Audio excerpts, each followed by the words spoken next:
Hello everyone, g'day mate and apa kabar? Welcome to another episode of the Orang Putih Kita show. Today I'm here with Alexander Yee and we're going to be talking about conservation and tourism. Mr. Alexander is a local tour operator and he is also a conservationist. So I'm looking very much forward to getting his opinion. But before we get into discussion, let's cue the intro. Hey, samalah kita. Hey, orang putih kita bah. Welcome, Alexander. Very nice to have you along. Thank you for the invitation, Dan. Nice to see you again. Nice to see you again, yeah. And it's been a very interesting time for people in tourism. I shouldn't say interesting, it's been difficult. It's been very difficult for many people in tourism. You're doing tour operating yourself. What is some of the challenges that you faced recently? Yeah, then to say interesting will be being very nice, you know. I think I've been in the tourism industry for almost 25 years now. This will be the most challenging period that I've encountered so far. Yeah. Usually with the other challenges that we have faced, such as SARS about 20 years ago, you still get a bit of business. With the current COVID-19, you are from a very high point in the tourism activities within Sabah itself to zero. Yeah. And when you have zero activities for two months because of the movement control order, that practically put all the textbook theory that you have learned out of the window. Yeah, I don't think anyone knows how to, I mean, the whole world was unprepared for this pandemic. That's right. No one, and I personally feel there was also a lot of overreaction to it, which has led to making it very difficult for everyone. But the tourism industry is probably one of the ones that struggled the most. Yeah, unfortunately for us, if you look back to the timeline before lead up to the closing of the borders, 2019 in Sabah in particular, we had one of the best years. Well, in fact, we had the best years, 4.2 million tourist arrival, 8.5 billion of tourist receipts. And 2019 itself, Tourism Malaysia actually declared 2020 this year as Visit Malaysia years. For tourism operator like ourselves, we catch on to that calling. We go into quite a lot of investment to expand our businesses. A lot of my friends in the industry actually go into expanding of their capacity, adding on chalets, adding on rooms, buying vehicles, employing guides, getting more staff to run the business, anticipating a huge turnout for 2020. Yeah. And obviously that didn't happen. Then you get caught because then your investment is already made. You have taken the loan. You have borrowed the money to do the expansion. And a lot of them, when they get caught, they will go down much faster than they would otherwise have. Textbook asks you to have 6 to 8 months of reserve. Most of us have that prudent planning within our business structure.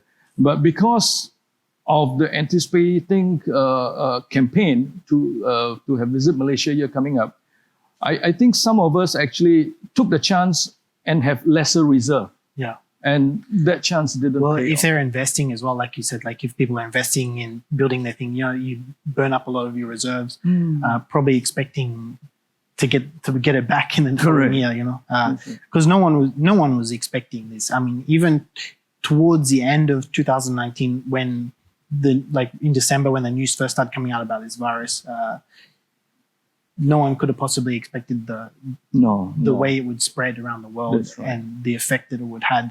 But I suppose, do you think this is,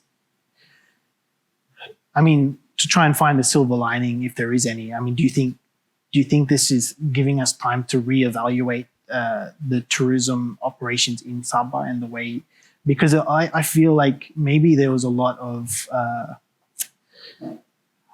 dependence on certain markets, and there was a lot of dependence in the way that the tourism is structured here, just on certain markets. For sure, then that is a very good observation. Myself, I spend almost a 50-50 amount of my time in tourism business, making money, and the other 50% of my time in conservation work, such as sea turtle conservation. And I've recently set up a pygmy elephant conservation group, spending the money that I've made to do this work. When we talk about the tourism business model that we have in Sabah, by the time 2019 came in, a lot of it, almost 40%, is towards the Greater China segment of the market. And you're looking at huge amount of groups coming in from the Greater China. And with groups coming in, you will also have the effect on creating some unbalanced situation for the environment, for the areas that you go into. A good example would be like Klias, Garama area, some of the islands, you get a huge influx. Our tourism authorities down here have taken good steps for Mount Kinabalu, for Sipadan Island, for example. They have put in a capacity limit onto those. But you still have some islands, some outskirt areas with tourism potential. You do not have those limits. Then you will get degradation of the area. With this pandemic comes in, it brings activity down to zero. People will take a back seat and then look at it. Wow, during those crazy years, good years, 2018, 2019, so much have happened, and they can actually see the degradation of the environment. And with zero activities now, they can see those places recouping and getting better right now. And I think some of the tourism players will now sit back and say, look, maybe perhaps when we were to restart our business again, we got to be more prudent. Maybe we will take a more long-term view of our activities, of our marketing plan, that we will not perhaps go in to bring in such a big group, but we go in more frequencies, smaller groups. We even have to consider closing those places down for maybe a month within a year just for recuperation. I mean, that's why I really am grateful that you were able to come along and to get your sectors, because I know that you yourself, like, you do the conservation work and tourism, and that it shows that these things can often go hand in hand, because sometimes they're seen as exclusive from each other, but actually, like, when the tourism market, I mean, a lot of people don't seem to realize that it's so dependent on the environment here. And if the environment is failing, then you can't expect, like, the pandemic is just the first, but if the environment collapses, you won't get tourism ever. Absolutely correct, then. The state government down here had made the right move by combining the ministry to include tourism, culture, and the environment. So our ministry down here has got the environmental component as well as the tourism component. Then I think the team within the ministry itself are quite smart to be able to strike a balance. But obviously for private operators like ourselves, we tend to want to push the limit. We want to push. You don't think though, like, I mean, my concern with that, it's interesting to see it from that perspective, as you think they strike a balance. My concern is the other way, is that by combining it, there's like a conflict of interest, because like, for instance, when I've seen statements made by the department, this is good for tourism, but I've never seen them say this is good for the environment. And usually it seems that tourism, or the money that's made from tourism, overrides the environmental factor almost every time. It is a tightrope and a very thin line to walk when you want to strike a balance with environment and making money, But the government, as well as a lot of the tourism players, they are pro-development. They are not against development, but not at the expense of the environment. But exactly. It is not easy. I wouldn't profess that it is easy. I give you an example then. A few years ago, the government wanted to propose to build a bridge in Sukau. Now, Sukau, as you know, is a hotspot for wildlife watching, a huge concentration of wildlife. NGOs like ourselves, some concerned individuals, actually presented with the government of the day at that time and told them what would happen if you were to proceed with constructing of the bridge. And they did listen, towards the end of it, they canceled the construction of the bridge. At the same time, they still have development within the village itself for the well-being of the villagers. So the balance was struck then, because the bridge was cancelled, the wildlife population of the area didn't go through a huge decline in a short span of time. There is still a decline because there's still a lot of activities in that area, both tourism activities as well as expanding of the village, expanding of the plantation. I think now NGOs within that area in Sukau, in Kinabatangan, is working towards having a 10-year master plan, both in terms of orangutan, in terms of pygmy elephants, and with the department to work out a more conducive, a more inclusive plan to get everybody involved to make sure that the place is conserved for future generations. And what would be some of the things that's included in that plan? Like what kind of, when you talk about 10 years, what are some of the steps that are going to be taken throughout those years to ensure? Interesting. A lot of those steps can be quite technical. The beginning of it, of a lot of this master plan, 10-year master plan or action plan, you call it, is actually to get population-based count first. You need to take count of what are the numbers in the existing area right now, and then work towards strategies and planning to conserve those numbers and also to increase those numbers. If you don't increase it, you at least maintain it. Yeah. So is that what you're doing now with the elephant project? Like, I know you've got a current. Yeah, the elephant project is a new project that I embarked on. Unfortunately, I will not be working in the Kinabatangan area. I've in fact chosen to work in the central part of Sabah, in Tawai and Dermakot area. Reason being that they are already good experts, good NGOs working on the Kinabatangan area, and there's no point to duplicate those efforts. And we are starting. We in fact have recce'd those places twice. We are about to sign MOU with Sabah Forestry Department to formalize the working relationship. As soon as we've done that, we will start to plant food. Food. When I mean food, I mean elephant grass, food for the elephant to eat, as well as fruit trees. You will find that habitat loss is inevitable when human population is increasing. The thirst for land area is always there. Plus, human development also include having more plantations, having larger townships. So they will use up more land space. Now, instead of fighting, this is then the point to show that we are in fact pro-development. Instead of fighting human development, saying that, look, guys, you cannot develop. You can develop, but you got to manage your development not at the expense of degrading the environment. Then we go into planting of food, making available of food sources for the wildlife. Okay. So this is what we'll be doing in Tawai and Dermakot area. Well, yeah, that's it's the first step. It's first step. It's in fact it's something that's quite new. It's not a concept they've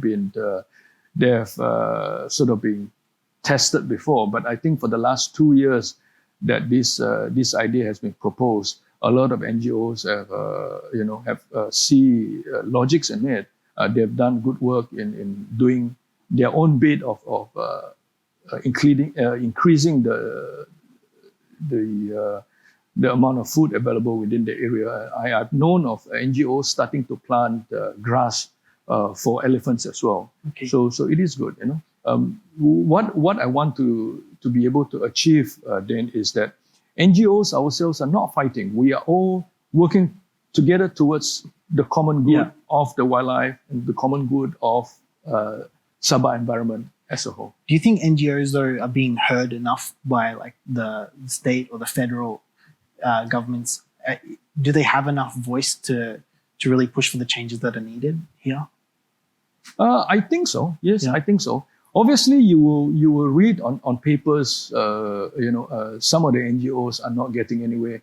For example, like this rare earth site in West Malaysia. You get an NGO fighting for it, and then government tend to backtrack on their words.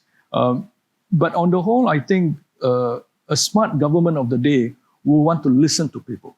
NGOs make up of people, make up of voters, which will actually put them into office. So they will want to engage themselves with the voters, with the people, and with the NGOs. Yes? Yeah. Because like with the count of the elephants, for instance, I know like last year, it felt like almost every week there was an elephant death, you know, like being constantly released. Yes, yeah. yes. And it's just kind of for environmentalists and for people who love nature, it's so frustrating if you kind of feel powerless as to how do you, what can you do? Yeah, in fact, the NGOs actually get all worked out when every time there is a report of the death of elephant. I had a media friend that interviewed me. I made a statement which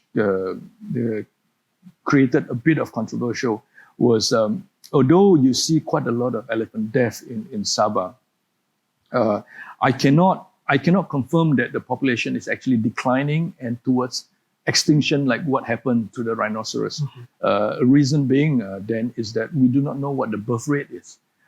Only if the death rate is higher than the birth rate, then you don't get a replacement rate. Then the population is actually declining. But because we do not have the birth rate, I would not want to assume that we are facing a dire straits situation. Okay. But having said that, it doesn't mean that we can sit back and relax and not do anything. Yeah, well, I mean, you look how quickly the rhinos disappeared. Yes. Like, so that project went on for what, 11, 12 years? Yes. And they started with how many rhinos? They started quite a lot. But then if you look at the rhino projects, you also look at the species behavior pattern of compare that with elephant. Elephant tends to live in a herd grouping. Rhinoceros tend to live by themselves. Now, it will be, I would think, scientists can correct me if I'm wrong, that it will be a more difficult situation, a more difficult task to try and do something with the rhinoceros because of the behavioral pattern. I do know they're notoriously difficult. I went there last year just before Iman died, and I talked with the scientist. I've forgotten his name. Hopefully he'll come back to me. But I know he cared a lot for the rhinos, and he worked very hard. But he even explained the challenges of the rhinoceros. They throw out a plethora of different foods for them, and they're very fussy. They'll only pick like one type. So they're very difficult. They're very difficult because they like isolation. I do understand the challenges, but there is also like a lot of, I suppose, scientific evidence that it was the habitat loss that left habitat loss plus physically the rhinoceros that we have put in captivity were not in the best state of health. So those all add up to the ultimate extinction of the species. I suppose my concern is like you're talking about development, and to me, like, I think people get very confused because they think all development is great, but it's not. It's got to be sustainable development, Yes. And even that word sustainable, many people don't seem to understand what exactly sustainable means. But sustainable means, like you said, it's not having. It's not degrading the environment. Yes. It can be, we can coexist with the environment or even create in a way that it's benefiting the environment. Yes. But unfortunately, it seems like there doesn't seem to be enough planning or even standards put into place for people who are developing to ensure that they're following and that they are developing in a way that's conducive to the environment. When you talk about like the elephants and the plantations, for instance, like from an aerial view of Sabah, it seems like there wasn't much planning initially to where plantations were put and taken, and it kind of cut off the migrational routes of the elephants. Do you think there's a way that Sabah can work to reclaim strategic areas and connect reserves in order for these elephants to have enough migrational? Yes, I think the government has put in quite ambitious plan to have forested area within Sabah to be 50% of the total land space by year 2030, if I'm not wrong. Mm-hmm. In terms of having an overall blueprint for the usage of land space down here, we are a bit late in implementing that kind of blueprint. You look at countries like Singapore, for example, Mm-hmm. as soon as they went into a recession in the 1970s, right after they became a nation, the government of the day actually went into a major town planning exercise. Mm-hmm. So with the limited land space that they have already gazetted and drawn out the township, residential area, factories area. So they have done very good precise planning of the land area down there. With Sabah being the second largest state in Malaysia, the government of the earlier days didn't engage into those exercises. Now, if you want to do that, it is still possible, but you will find that the cost will be higher, Mm-hmm. and time taken will be longer as well. So there are people who have mooted to go into cutting down or plantation, having more sustainable crop being planted. Mm-hmm. I think that is in the pipeline now. There are also NGOs mooting for plantation owners, plantation operators to be more sustainable in their practices. So they have come up with bodies like MPOC and to be in line with RSPO, which is the overall worldwide body for plantations. So that is in the pipeline, but I don't think so it will come in that quickly, because we are late in the starting block. So we probably would need some time to. These things do take time. It's just that when we look at the urgency of the situation, the time has to be reduced according to the urgency as well. That's right. The problem is like when we set 10-year plans or 20-year plans, you really have to have strict control in place, because if you get to 10 years and you haven't actually done it, then if you set another 10-year plan, it keeps pushing it back. Yes. The problem just keeps getting exacerbated. So like I know these plans to set back. Even the previous government had plans, but these plans they keep getting pushed and delayed.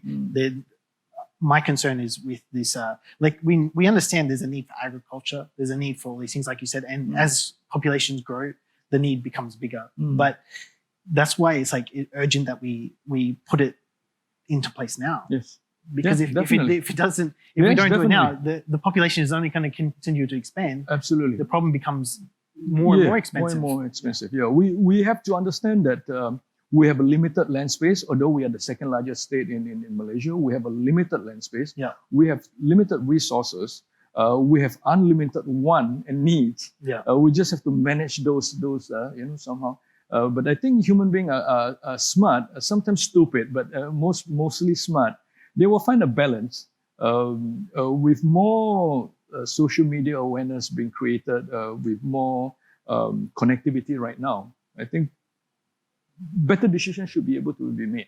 Yeah, definitely. That's what I hope, because I think sometimes I feel like there's not enough long-term thinking, as in, we got to think longer than just our lifespan, the generations to come. Yeah, the issue of not long-term planning, I don't think so. It is peculiar to Malaysia. No, yeah, it's a world problem. Yes, but then having said it, then it is also the way the system is worked. If you look at for example, the decision maker themselves, political landscape of every country, no government can run for 10 years. So you want an action plan, they go for 10 years. Yeah. Most of the environmental action plan goes for at least 10 years to be able to see a bit of effect taking place.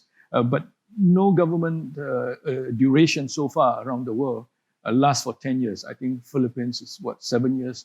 Australia, where you are from, is 3 years. Yeah. Malaysia is 5 years. Sabah, for example, is 5 years as well. But then we just called for a snap election after 2.5 years. So as such, you have a 10-year plan, but then the decision maker, the office holder themselves, don't have a duration for 10 years. Exactly. There is a break in the implementation process. Exactly. And that's kind of my point as well. Like, how can you enforce it for that? Because, for 10 years, but then you have this change, and then you get in opposition and they make a point of just retracting everything that the last You government did. you need strong third force such as public like ourselves, NGOs like ourselves. You need very strong civil service, people that stay on despite government change. Yeah? Then they will make sure that they will guide the government of the day on the track. Yeah. So what do you personally think that Sabahans, like local Sabahans, can do to like what can they possibly do to help out in all these situations, like in the environment with the elephants, or how can they get involved and what can they do to preserve these things for future generations? For Sabahan and for the rest of the world, for that matter, I think it will be good to travel around Sabah. Yeah. Get to know Sabah. Only when you get to know Sabah, when you get to know a place or somebody, then you can build on your love, your liking for that for the place. You know. So if you do not know what Sabah looks like, what Sabah has to offer, you will not have the inclination to be drawn to it emotionally. Yeah, So, I really agree with that. I mean, that's one thing I say because with the work I've been doing of like trying to promote different spots, I feel that the urgency of promoting certain natural destinations here, because once you promote it and becomes like famous or viral, people protect it more. They attach to it, then they start building businesses around it, and they start protecting that. You know, whereas when I drive around Sabah and I see so much that was lost, I often think in my mind like all these places that we never saw, maybe waterfalls or rivers and that we never knew of, that are gone now forever. Would they have been gone that way if people knew and they were famous and protected That's right. them? Yes. I give you an example. Then I think when we went through a change of government about 2.5 years ago, when I met the new Minister of Tourism, Datuk Christina Liu, the first thing myself and the other tourism operator of Kinabatangan did was to invite her down to Kinabatangan to take a look of the place herself. You know, she made the trip down. She made the trip down last year in about, if I'm not wrong, June last year. Okay. She absolutely fell in love with the place. If you were to read the social media just 2-3 months ago, she has in fact mooted to start off a food corridor for the elephants in Kinabatangan. Yes. You know, Yes, I think that came from having seen the place herself, having visited the place herself. So that same theory that I have actually applies to Sabahan. Back to your question, you know, if they were to spend time traveling, and it's a good time now with us recovering from the pandemic now. You have lots of good, attractive offers being given out by operators. Yeah, exactly. Take this opportunity, capitalize on those offers, travel around Sabah, and then find your own callings.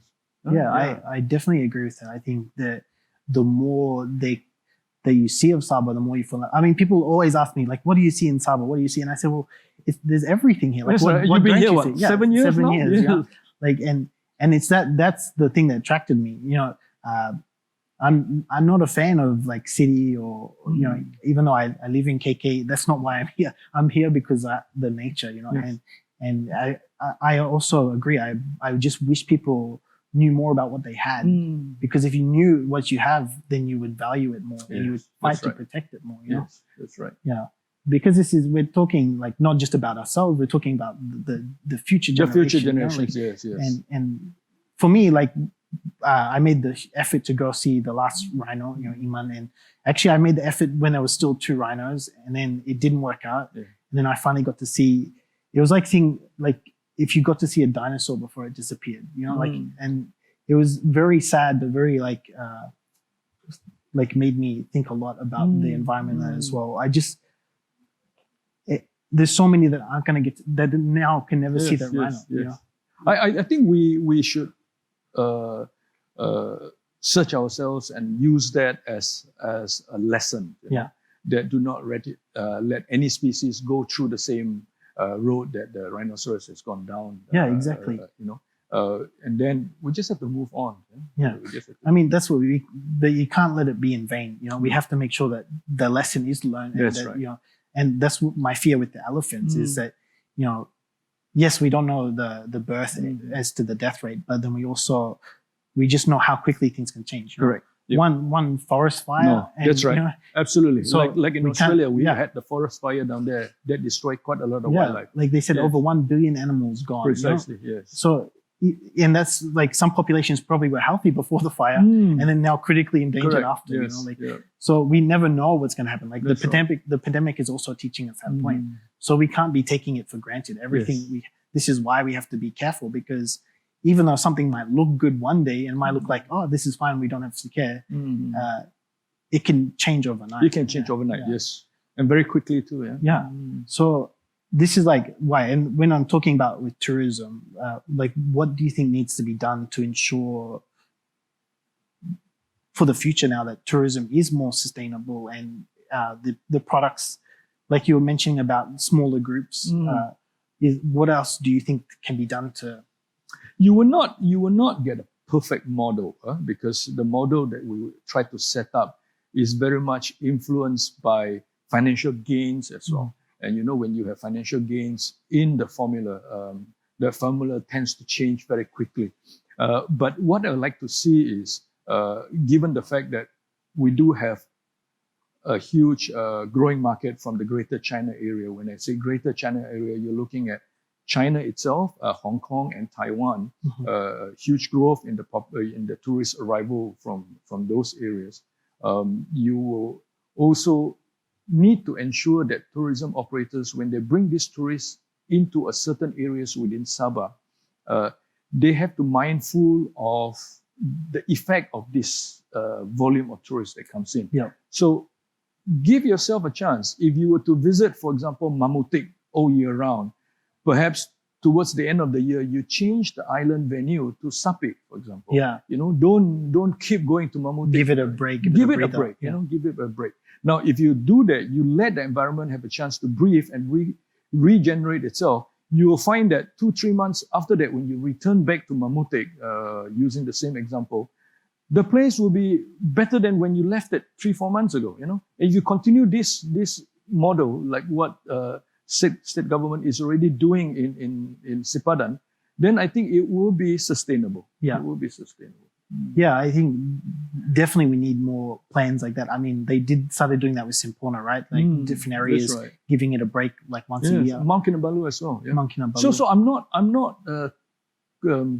trying to try to say don't bring in those groups. Bring in those groups, but have proper plan with your limited resources, circulate them around, move them around so that you don't overuse a certain resources. Yeah, exactly. And just a lot of it is also common sense here. Like just using common sense is a rare commodity. Common sense is not common. I know. But it should be from at least an authority point of view, like using that common sense in because like you said, when there's financial interests, things are always going to get skewed. You need strong laws and enforcement in place to make sure that despite the financial interest that it's always protected, it's always being the standard is being followed. Yes. Yeah. And definitely. being put in place. Yeah. Well, thank you very much for coming along and joining the show. I really appreciate it. Hopefully in the future can have another chat as well. But yeah, thank you for sharing your insights and hopefully things start to get smoother for yourself. Yeah. And definitely. Is there anything that you like people to know about the work that you do or how they can find out more information? In fact, the work I do is quite well publicized in the local paper as well as in our own Facebook pages. But for the tourism players and for the fellow Sabahans and Malaysians around, I always go by this principle. Whatever goes up will come down. Whatever is down will come up again. Yeah. So we might be going through a hard time right now. I think just hang in there. Yeah. We will see better days come back again. Yeah, it's important that we all work together and support one another, and especially locally. I mean that's another thing that you're seeing worldwide is local communities are becoming stronger because they're having to support each other. Correct. So that's the beautiful part of it. Yeah, we'll keep up the good work, especially with your conservation projects and hopefully they continue to progress, the elephants as well and the turtles. And yeah, thank you very much again for sharing your time. So if you like, you can find out Alexander Yee, and you can find research about the projects he's involved in. Please do subscribe to us on Wzzup Borneo and also on Orang Putih Kita on most social media channels. Thank you very much for joining, and see you next episode. Hey, sama lah kita. Hey.